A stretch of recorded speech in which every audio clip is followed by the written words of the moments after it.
You're probably the only one at CNN that's glad. No. We're not. The rest of them are all lying about me taking horse medication. And we should talk about that. That bothered you. It should bother you, too. They're lying at your network about people taking human drugs. This is not a mistake. Yeah. They're unfavorably framing it as veterinary medicine versus drugs for veterinary. Calling it a horse dewormer is not a flattering thing. I get that. It's a lie. It's a lie on a news network, and it's a lie that's a willing... That's a lie that they're conscious of. Here's a challenge for you. Try defending woke ideology on Joe Rogan's podcast without looking like a fool. Sounds impossible, right? That's because it pretty much is. Before we move on, I'd like to ask you a small favor. If you appreciate this content, please take a second to like this video and subscribe to the channel. Over 98% of you watch the videos without subscribing. It costs you nothing, but it makes a huge difference to us. So did you click the subscribe button? Great. Thank you so much. Now, back to the video. In this video, we're going to show you why even the most prepared woke guests fall apart under Rogan's questioning. Would you say that when you're talking about a drug that's been given out to billions and billions of people, a drug that was responsible for one of the inventors of it making the Nobel Prize. The Nobel Prize in 2015? Did you see that thing that the FDA put out? What did the FDA put out? It was a tweet, and it was snarky. I admit it. They said, "You are not a horse. You are not a cow. Stop taking this stuff," or something like that. Why? Yeah. No, a drug that has been shown to stop viral replication in vitro. You know that, right? Why would they lie and say that's horse dewormer? I can afford people medicine. By the end, you'll see why open dialogue is kryptonite to woke culture. Think you can do better? Watch and learn. You know what's funny? Watching woke celebs squirm when Joe asks them simple questions. It's like they forgot how to talk or something. One minute, they're all confident, spouting off Twitter slogans. The next, total deer in headlights. See, woke culture's got it easy on social media. Short, snappy catchphrases. They shouldn't have said that. Why did they do that? I don't know. You didn't ask? You didn't think that was you're the medical guy over there. I didn't ask. I should have asked before coming on your podcast. But they did it with such glee. No, yes, Joe. They did. I watched. I watched? I watched. You watched? This is ridiculous. It's just a lie. I don't think anyone is But don't you think that a lie like that is dangerous on a news network when you know that they know they're lying? You know that they know that I took medicine. Like, here it is.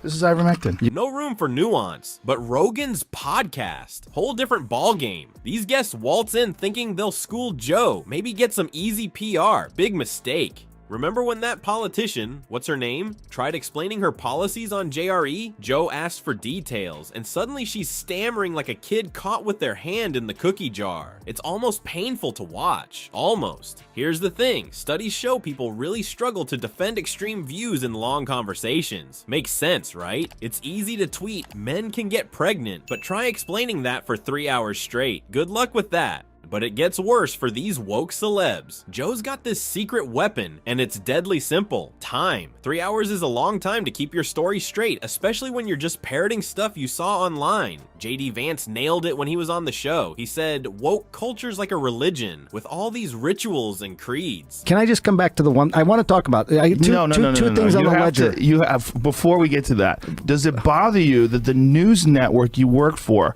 out and out lied, just outright lied?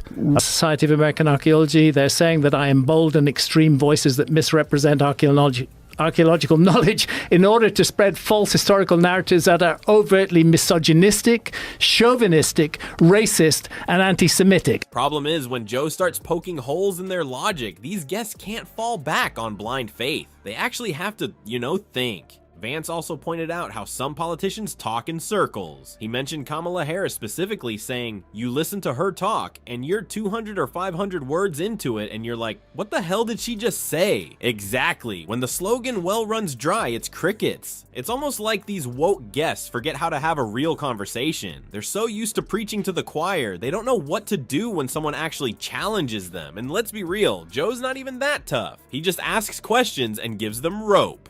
Speaking of rope, let's talk about the ultimate woke meltdown. You won't believe what happened when two archaeologists walked into Joe's studio. Ever wonder what happens when fringe theories collide with mainstream science on the world's biggest podcast? The influence of Flint's and his colleagues on media and culture. And again, we've got the Society for American Archaeology, 5,000 members. Flint is one. Flint's co-author, John Hoops, actually helped to write this letter. But there's a lot of people. Whole ball Yeah, I did not write that. No, your co-author John Hoops wrote it. We urge Netflix to add disclaimers that the content is unfounded. They want it to be called science fiction. In other words, that's a very clever way of canceling me. Strap in, because the showdown between Graham Hancock and Flint Dibble on Joe Rogan's show is about to blow your mind. It's not just about lost civilizations. It's about who controls the narrative of human history. So you've got Graham Hancock, this alternative history guy who thinks there was some super advanced ancient civilization we don't know about. Then there's Flint Dibble, your typical mainstream archaeologist who's not having any of it. And Joe, he's just sitting there, watching it all go down. Things got heated real quick. Dibble starts throwing around accusations, saying Hancock's ideas are dangerous. Like, seriously? Dangerous?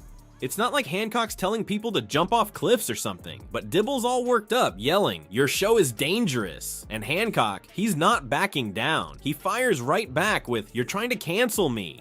Now, usually when academics argue, it's all polite and boring. But this was like a WWE SmackDown with fancy degrees. Dibble's bringing up letters from big shot archaeology societies saying Hancock's misrepresenting stuff. Hancock's pointing fingers, saying Dibble's buddy helped write that letter. It's getting personal, fast. But here's where it gets really juicy. Hancock starts talking about how these archaeologist types are coming after him way too hard. He's saying they're labeling him all sorts of things without even apologizing. It's like, come on guys, can't we disagree without trying to destroy each other's careers? And you gotta wonder, why do these woke celebs and academics keep coming on Joe's show if they keep failing so hard? Maybe they think they'll be the one to finally own Joe, or maybe they just can't resist the massive audience. Either way, it's like watching someone walk into the same glass door over and over. You know it's gonna hurt, but you can't look away. So what's the big deal? Why should we care about two dudes arguing about old rocks and stuff? Well, it's bigger than that. This whole mess shows how messed up our conversations about ideas have become. We're not talking anymore. We're just yelling at each other and trying to shut the other side up, and that's not good for anyone, especially not for figuring out the truth about our past. Now, let's break down why this matters for free speech. So here's the deal. Woke ideology is like a house of cards. Looks pretty from far away, but get too close and it falls apart. That's why these woke celebs are scared of Joe. He's not even trying to take them down, just asking questions. But man, those questions are like kryptonite to their whole belief system. You know what's funny? These same people who preach about speaking truth to power can't handle a few hours of honest conversation. It's like they forgot how to think for themselves. They're so used to Twitter echo chambers, they panic when someone actually challenges them. And next time you hear some woke slogan, ask yourself, would this hold up for 3 hours with Joe? Bet you it wouldn't. Real ideas can stand up to scrutiny. Woke BS? Not so much. That's the power of actual dialogue, folks. It separates the real from the fake, quick.